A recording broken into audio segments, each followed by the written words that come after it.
السلام علیکم، میں حکیم علی حسن اور آپ دیکھ رہے ہیں علی حسن دواخانہ۔ آج سیمن کے بارے میں تھوڑا سا بات کریں گے اور آپ کو بتائیں گے کہ سیمن کی رپورٹ کروانے کے لیے کتنا گیپ ضروری ہے، یعنی کتنے دن آپ نے بیوی سے دور رہنا ہے، ہم بستری نہیں کرنی، اس کے بعد آپ سیمن کی رپورٹ کروا سکتے ہیں۔ عام طور پر 3 دن کا وقفہ بتایا جاتا ہے۔ یہ ویڈیو بنانے کی ضرورت اس لیے پیش آئی کہ چند روز قبل میں نے ایک مریض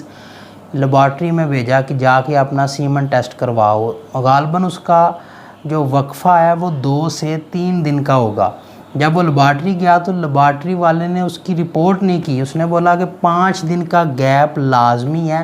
اس کے بغیر رپورٹ ہوتی نہیں، کیونکہ 5 دن کا گیپ نہیں ہوگا تو آپ کا رزلٹ اچھا نہیں آئے گا۔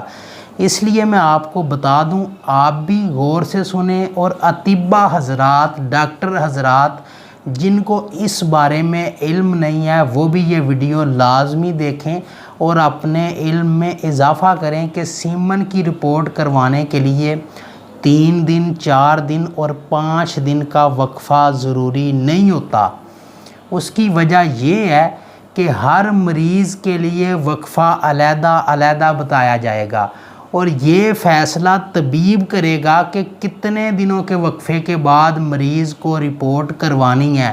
لیب والا یہ فیصلہ نہیں کرے گا کہ 5 دن کا وقفہ ہے، 7 دن کا وقفہ ہے، اس کے بعد ہی رپورٹ ہو سکتی ہے۔ یہ آپ کا طبیب ڈیسائیڈ کرے گا، کیونکہ طبیب کو آپ بتائیں گے نا کہ آپ کتنے دنوں بعد ہم بستری کرتے ہیں۔ جو گیپ آپ کی ہم بستری کا ہے اپنی روٹین میں،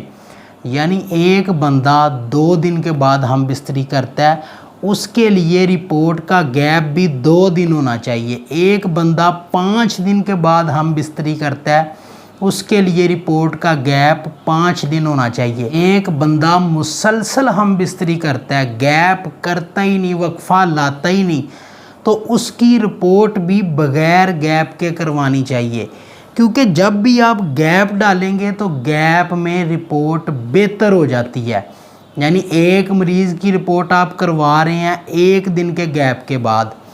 اس کا رزلٹ آپ کو مل رہا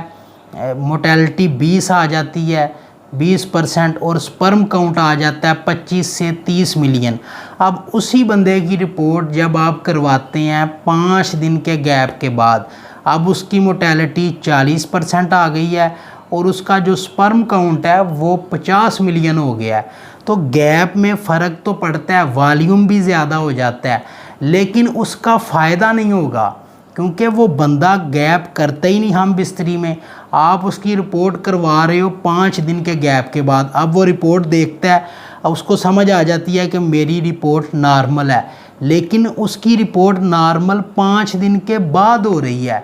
ڈیلی اس کی رپورٹ نارمل نہیں ہو رہی۔ اب وہ ڈیلی ہم بستری کرے جا رہا ہے، حمل نہیں ہو رہا عورت کو، تو اس میں اسی کا قصور ہے یا اس طبیب کا قصور ہے جس نے اس کو اچھی طرح سے گائیڈ نہیں کیا، کیونکہ ڈیلی بیسز پر اس کا سپرم کاؤنٹ بھی زیادہ نہیں ہو رہا، اس کی موٹیلٹی بھی زیادہ نہیں ہو رہی، تو حمل کس طرح سے ہوگا؟ اس کی موٹیلٹی اور اس کا سپرم کاؤنٹ 5 دن کے بعد زیادہ ہو رہا ہے، تو یہاں تو اس کو بولیں کہ 5 دن کا گیپ رکھے ہم بستری میں، کیونکہ رپورٹ کا بھی یہی مقصد ہوتا ہے کہ آپ کو پتہ چل جائے کہ 1 دن کے بعد آپ کے سپرم کتنے بن رہے ہیں، 2 دن کے بعد آپ کے سپرم کتنے بن رہے ہیں، 3 دن کے بعد آپ کے سپرم کتنے بن رہے ہیں، 5 سے 7 دن کے بعد آپ کے سپرم کتنے بن رہے ہیں۔ اگر آپ رپورٹ ایسی کروا لیتے ہو جس میں گیپ بہت زیادہ ہے تو آپ کے سپرم اچھے آ جائیں گے، سپرم کاؤنٹ زیادہ آ جائے گا، والیوم زیادہ آ جائے گا، موٹیلٹی زیادہ آ جائے گی، لیکن حمل نہیں ہوگا، کیونکہ آپ اتنا گیپ رکھ ہی نہیں رہے ہم بستری کے دوران۔ ہم بستری ڈیلی بیسز پہ کیے جا رہے ہیں اور رپورٹ آپ کروا رہے ہیں 5 سے 7 دن کے بعد۔ اس سے آپ کی رپورٹ ضرور اچھی آئے گی لیکن حمل نہیں ہوگا۔ حمل اسی صورت میں ہوگا کہ ڈیلی بیسز پر جو آپ کی رپورٹ کا رزلٹ آپ کے سامنے ہے وہ اگر ٹھیک ہے تو پھر آپ کا حمل ہو جائے گا، اگر وہ ٹھیک نہیں تو آپ کی عورت کو حمل نہیں ٹھہرے گا۔ ایک بندہ ایک دن کا گیپ کرتا ہے، اس کے سپرم کاؤنٹ 50 ملین آ جاتے ہیں، موٹیلٹی 40 سے 45% آ جاتی ہے، اس کے حمل کے چانسز زیادہ ہیں اس بندے کی نسبت کہ جو 5 دن کے بعد رپورٹ کرواتا ہے، اس کا سپرم کاؤنٹ بھی 60 ملین آ گیا اور اس کی موٹیلٹی بھی 50% آ گئی ہے، اس کی نسبت جس کا ایک دن میں اتنا رزلٹ آ گیا اس کے حمل کے چانسز زیادہ ہوں گے۔